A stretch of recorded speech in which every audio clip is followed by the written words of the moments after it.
Hello student, क्या आप लोग compartment exam 2026 class 12th chemistry की तैयारी कर रहे हो और आपको चाहिए ऐसे क्वेश्चन जिससे कि आपके 50 to 60 मार्क्स कंफर्म हो जाएं। तो आप सभी के लिए एक ऐसा क्वेश्चन पेपर हमने डिज़ाइन किया गया है जिससे आपके एटलीस्ट 50 to 60 क्वेश्चन कंफर्म हो जाएंगे। ठीक है, तो इन क्वेश्चन को हम आगे डिस्कस करेंगे। हम बात करें, अगर आपको ये पीडीएफ चाहिए इन क्वेश्चन पेपर की, ठीक है, तो आप सभी को ये पीडीएफ कहाँ मिलेगी? मैंने डिस्क्रिप्शन बॉक्स और कमेंट बॉक्स में अपने व्हाट्सएप चैनल का लिंक दिया गया है, तो आप वहाँ से जाकर इनको फ्री में डाउनलोड कर सकते हो। ठीक है, ये सब फ्री में रहने वाले, इसका कोई भी चार्ज आपसे नहीं लिया जाएगा, तो आप वहाँ से जाकर डाउनलोड कर सकते हो। और चैनल को आप लोग जरूर सब्सक्राइब कर दीजिएगा, क्योंकि ये सभी पीडीएफ आप सभी को फ्री में मिलनी है, तो आपका भी फर्ज बनता है कि चैनल को जरूर सब्सक्राइब करें। ठीक है, क्वेश्चन नंबर 1 को देखें जल्दी से, केमिस्ट्री का, कि संक्रामक तत्व किसे कहते हैं?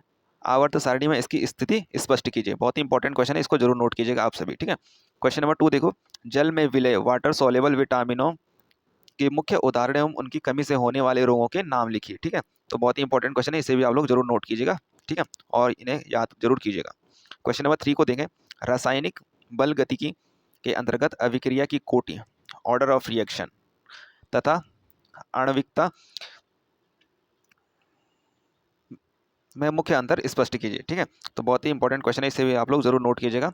अगर आप लोगों को इस पीडीएफ चाहिए तो आप लोग कमेंट बॉक्स में और डिस्क्रिप्शन बॉक्स में मैंने अपने व्हाट्सएप चैनल का लिंक दिया गया है, वहाँ आप सभी को ये पीडीएफ 100% फ्री मिलेगी, तो आप वहाँ से जाकर इसे डाउनलोड कर सकते हो। बाकी आप लोग चैनल को सब्सक्राइब कर लीजिए, वीडियो को लाइक कर दीजिए।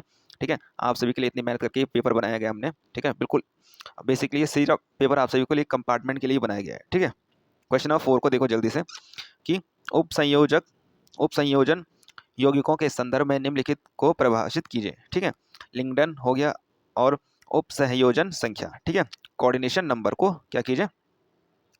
परिभाषित कीजिए। आप सभी लोग सोच रहे होंगे कि ये क्या बोल रहे हैं, मतलब इसके वर्ड साफ नहीं आ रहे।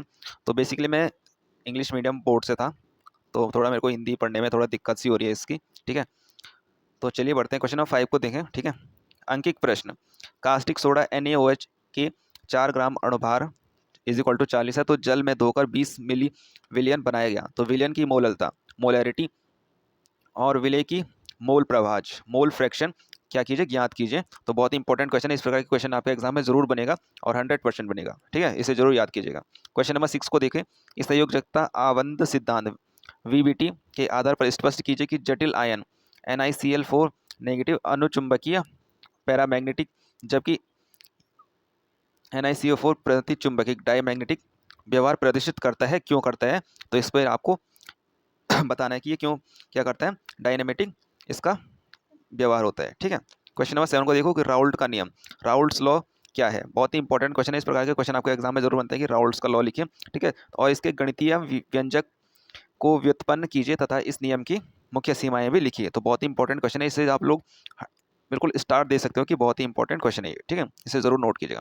क्वेश्चन नंबर 8 को देखो, हिंसबर्ग रिएक्शन, हिंसबर्ग टेस्ट का उपयोग करके प्राथमिक यानी प्राइमरी और सेकेंडरी एंड टर्शरी अमीन की पहचान किस प्रकार की जाती है? रासायनिक समीकरण द्वारा समझाइए। ठीक है, प्राइमरी, सेकेंडरी और तृतीय टर्शरी। ठीक है, हिंदी में प्राथमिक, द्वितीयक और तृतीयक लिखा गया है, इंग्लिश में इसे प्राइमरी, सेकेंडरी एंड टर्शरी कहा जाता है। और अमीन की क्या कीजिए? पहचान कीजिए और इसकी रासायनिक समीकरण लिखिए। ठीक है, तो मैंने जैसे कि आप सभी को कह रहा हूँ कि केमिकल रिएक्शन से बहुत सारे इंपॉर्टेंट क्वेश्चन बनते हैं। ठीक है, तो आप सभी लोग केमिकल रिएक्शन जरूर याद कीजिएगा। ठीक है, केमिकल रिएक्शन एक ऐसी ऑर्गेनिक केमिस्ट्री का है कि जिससे आपके बहुत सारे क्वेश्चन बनते हैं और आप लोग उससे पास हो सकते हो। ठीक है, पास होने का एकमात्र जड़ जो होती है, ठीक है, एकमात्र जड़ बूटी जो होती है वो ऑर्गेनिक ही है। ठीक है, तो ऑर्गेनिक का रट डाल लिया आप लोग। क्वेश्चन नंबर 9 को देखो जल्दी से, वैद्युत रसायन के अंतर्गत निम्नलिखित पर संक्षिप्त टिप्पणी लिखिए। ठीक है, नरेस्ट इक्वेशन का महत्व। ठीक है, और स्पेसिफिक कंडक्टेंस व मोलर कंडक्टेंस क्या लिखिए? इस पर संक्षिप्त टिप्पणी लिखिए। छोटी छोटी इस पर क्या लिखना है आपको? नोट लिखने हैं। ठीक है, तो इसको जरूर याद कीजिएगा, Nernst equation and specific conductance and molar conductance. ठीक है, क्वेश्चन नंबर 10 को देखो, बहुत इंपॉर्टेंट है, लुकास टेस्ट द्वारा प्राथमिक, द्वितीयक एवं तृतीयक, primary, secondary and tertiary alcohol की पहचान करने की विधि एवं उसमें लगने वाले समय के आधार पर अंतर क्या कीजिए? स्पष्ट कीजिए। तो बहुत ही इंपॉर्टेंट क्वेश्चन है, इसे जरूर आप देखिएगा, लुकास टेस्ट वाला। ठीक है, और अगर आप लोगों को मैं बताना चाहूँ, अगर आप लोगों को इनके आंसर चाहिए इन क्वेश्चन के, तो आप लोग कमेंट में लिखिएगा आंसर, आप सभी को इनके आंसर भी प्रोवाइड कर दिए जाएंगे नेक्स्ट वीडियो में। ठीक है, तो जरूर कमेंट कीजिएगा। अगर आप लोगों ने अभी तक चैनल को सब्सक्राइब नहीं किया तो सबसे पहले आप लोग चैनल को सब्सक्राइब कीजिए, ताकि हमें आप सभी के लिए एक मोटिवेशन मिल सके, आप सभी के लिए ऐसे वीडियो बनाने का। और आप सभी को ये PDF फ्री मिल रही है, तो इसके लिए आपको चैनल को सब्सक्राइब करना तो बनता ही है, ठीक है। क्वेश्चन नंबर 11 को देखो, फैराडे के विद्युत अपघटन, फैराडे लॉ ऑफ इलेक्ट्रोस्टैटिक्स के प्रथम एवं द्वितीय नियमों की व्याख्या कीजिए और इसके सूत्रों को लिखिए, ठीक है। तो फैराडे लॉ ऑफ इलेक्ट्रोसिस के प्रथम और द्वितीय और नियमों को लिखिए, ठीक है, और इसकी क्या कीजिए, सूत्र भी लिखिए, सूत्र मतलब फॉर्मूले भी लिखिए, ठीक है। इसे जरूर याद कीजिएगा आप सभी लोग। क्वेश्चन नंबर 12 को देखो, डी एवं एफ ब्लॉक तत्वों के संदर्भ में निम्नलिखित को समझाइए, ठीक है। डी ब्लॉक हो गया, एफ ब्लॉक के तत्वों को के संदर्भ में इन सभी को समझाइए। फर्स्ट है लेथेनॉइड कॉन्ट्रैक्शन, ठीक है। दूसरा है अंतरकाशी यौगिक, और तीसरा है मिश्र धातु एलॉय का निर्माण, ठीक है। तो इसे जरूर याद कीजिएगा। क्वेश्चन नंबर 13 को देखो, निम्नलिखित परिभाषिक पदों को स्पष्ट कीजिए। फर्स्ट है मोललता, मोलैरिटी एंड मोलैलिटी में अंतर स्पष्ट कीजिए। बहुत ही इंपॉर्टेंट क्वेश्चन है, छोटा सा क्वेश्चन है और इसे बिल्कुल याद करने वाला क्वेश्चन है, तो इसको जरूर याद कीजिएगा।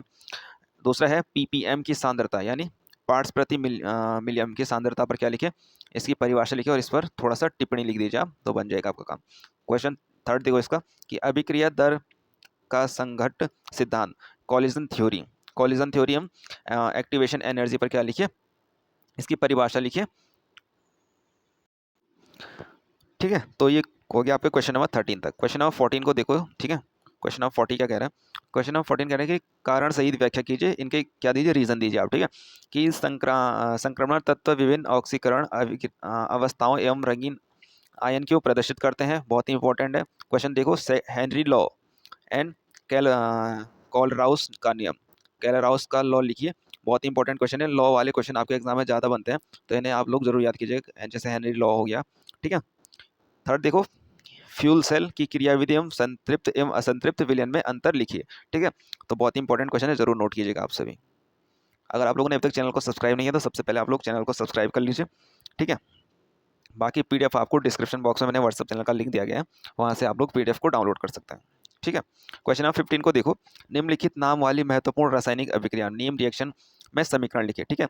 और मैंने जैसे कि आप सभी को कहा कि ऑर्गेनिक केमिस्ट्री आप सभी की एक जड़ बूटी होती है, ठीक है। तो ऑर्गेनिक केमिस्ट्री को कर डालेगा और इसकी सारी रिएक्शन को कर डालेगा, ठीक है।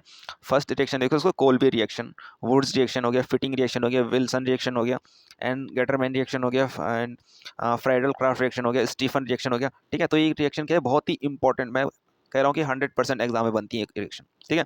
और आप लोगों ने इनको मिस कर दिया तो हो गया तब, ठीक है। तो पास होने के लिए आप सभी के लिए ये रिएक्शन ही काफ़ी है, ठीक है। अगर आप लोगों ने ये रिएक्शन याद नहीं किया तो इन्हें याद कर लीजिए, ठीक है।